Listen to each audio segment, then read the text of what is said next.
মোৰ অতি মৰমৰ ছাত্ৰ ছাত্ৰীসকল, তোমালোক কেনে আছা? আশা কৰোঁ সকলোৱে ভালে আছা। আজি আমি দ্বিতীয় শ্ৰেণীৰ নতুন গণিতৰ প্ৰথমটো চেপ্টাৰৰ পৰা প্ৰথমটো পাঠৰ পৰা শিকিম অংক, সংখ্যাৰ প্ৰতীক বা চিন আৰু স্থান মান শিকিম আমি।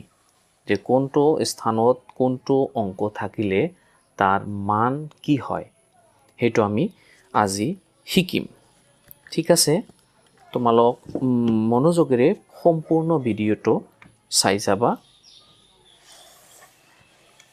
আমি এটা বহীত পাতি লৈছোঁ বস্তুটো ভালদৰে শিকিবলৈ। ইয়াত চোৱা, আমি কি কৰিছোঁ, আমি যিবোৰ সংখ্যা লিখোঁ, আজিলৈকে আমি যিবোৰ সংখ্যাৰ বিষয়ে শিকিছোঁ সেই আটাইবোৰ সংখ্যাই 0, 1, 2, 3, 4,